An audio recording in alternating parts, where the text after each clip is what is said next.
یہ بیان فرمائیے گا، ہم نے دیکھا جب سے ہم نے شعور کی آنکھ کھولی ہے، پاکستان میں ہر 2-4 سال بعد ایک مومنٹم بلڈ ہوتا ہے بعض مذہبی تحریکوں اور جماعتوں کی جانب سے سلوگن کے ساتھ کہ سود کا خاتمہ کیا جائے۔ ابھی بھی حال ہی میں حرمت سود کانفرنس ہوئی، پاکستان کے جدید علماء اکرام اس میں شریک ہوئے اور سب نے ایک طریقے کا پریشر گورنمنٹ پر ڈالا اور ان کو یہ کہا کہ آپ کسی طریقے سے اس کا خاتمہ کر دیں۔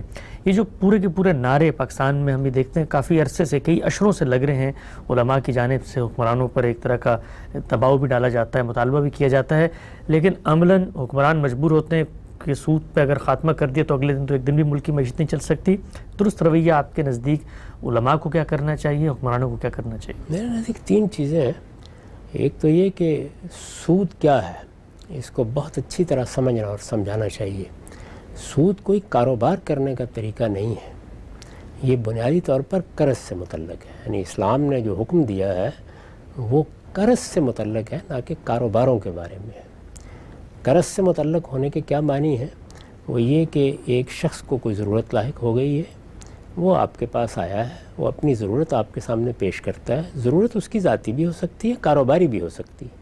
یعنی ایک آدمی آ کہتا ہے مجھے بیٹی کی شادی کرنی ہے، ایک کہتا ہے کہ مجھے بچے کی تعلیم کا اہتمام کرنا ہے، ایک آدمی کہتا ہے کہ میں ایک دکان کر رہا ہوں یا کاروبار کر رہا ہوں، اس میں مجھے ضرورت پڑ گئی ہے اور میں اس کو بہتر کرنے کے لیے کچھ قرض چاہتا ہوں۔ اس طرح کے جتنے قرض بھی ضرورت کے لیے دیے جاتے ہیں ان میں اسلام کی اخلاقیات یہی ہے کہ آپ ایک پائی بھی اس پر نہیں لے سکتے۔ یعنی اللہ تعالیٰ نے جو ہمیں اخلاقیات سکھائی ہے اس میں ایک بنیادی بات یہ کی گئی ہے کہ اگر تمہارے پاس کچھ زائد ہے اور تمہارا کوئی بھائی اپنی ضرورت لے کے آ گیا ہے تو انفاق کرو۔ یعنی انفاق کی بڑی تعلیم دی گئی ہے، یہ کہا گیا ہے کہ انفاق بہت بڑی نیکی ہے۔ اللہ تعالیٰ نے جو مال تمہیں دیا ہے اس میں تمہاری ذاتی، کاروباری، حال اور مستقبل کی ضرورتوں سے زیادہ جو کچھ ہے وہ اصلاً معاشرے کا حق ہے۔ اسی کو قرآن مجید نے العف سے تعبیر کیا ہے۔ اس میں مثالی طریقہ تو یہی ہے کہ آپ دے دیں، لیکن اگر آپ نہیں دے سکتے اور قرض ہی دے رہے ہیں تو پھر قرض پر کوئی منفعت نہ لیں۔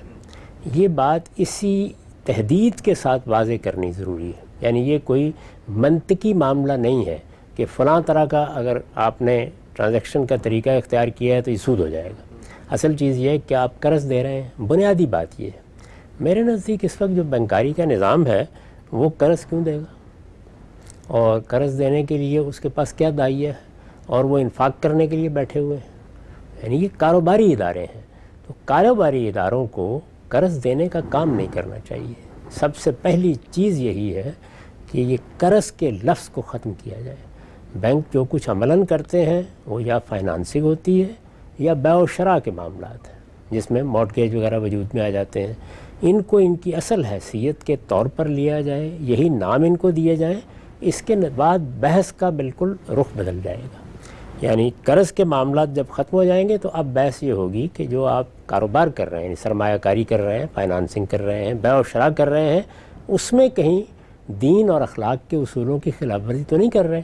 جیسے ہی آپ اس بحث کو تبدیل کر دیں گے اور اصطلاحات میں جو خرابی پیدا ہو رہی ہے اس کو ختم کر دیں گے تو میرے خیال میں زیادہ بہتر رائے قائم کرنا آسان ہو جائے گا۔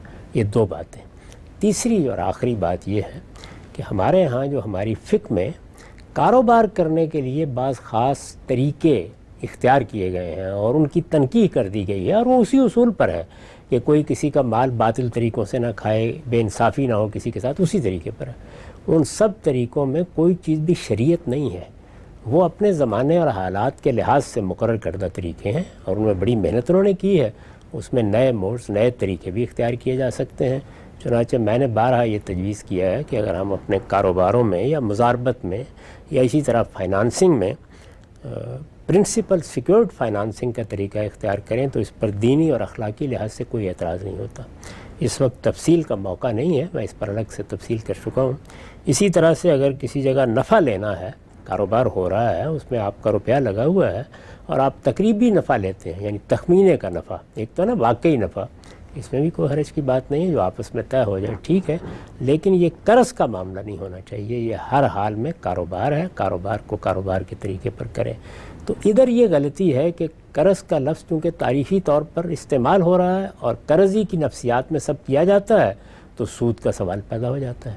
آپ اس لفظ کو ختم کریں، صورتحال کو جس طرح کہ وہ فی الواقع ہے نئی اصطلاحات سے تعبیر کریں تاکہ یہ مسئلہ ختم ہو، اور پھر الگ سے جائزہ لے کے دیکھیں کہ کیا کر رہے ہیں۔ تو میرے خیال میں جب تک یہ نہیں ہوگا اس وقت تک آپ وہی کر سکتے ہیں جو اس وقت ہو رہا ہے۔ یعنی اب تک کیا ہو رہا ہے، یا تو ہم اس صورتحال کو ہیلے بہانے سے ٹالتے رہتے ہیں، عام طور پر حکومتیں یہی کرتی ہیں، اور پچھلے 60-70 سال میں یہی ہو رہا ہے، اور یہ یہاں ہی نہیں ہو رہا، باہر بھی یہی ہو رہا ہے۔ یعنی مسلمان ملک آخر اور بھی تو ہیں، ان کے ہاں بھی یہ بحثیں ہوتی رہتی ہیں۔ اور دوسری جو اس میں خرابی ہے وہ یہ ہے کہ جب اس پرانے فقہی سانچے کو سامنے رکھ کر معاملات کیے جاتے ہیں، یعنی کاروبار کو قرض پر استوار کرنے کی کیا شکلیں نکالی جائیں، تو اس میں پھر ہیلا شروع ہو جاتا ہے۔ یعنی یہ اصل میں تو جرمانہ ہے، لیکن آپ اس کو انفاق بنا دیں، آپ اس کو چیریٹی بنا دیں، آپ اس کو تبرع کا ایک عمل بنا دیں۔ اس طرح کی جتنی چیزیں ہیں میرے خیال میں دین میں اس میں بچنے کی کوشش کرنی چاہیے۔ جی ہاں، سے بڑی وضاحت سے آپ نے بات بتائی، اور غام صاحب نے بہت ہی تفصیلی اس موضوع پر گفتگو کی ہے۔ 23 اعتراضات کی سیریز میں سود کے عنوان کے تحت اس کو بھی سنا جا سکتا ہے۔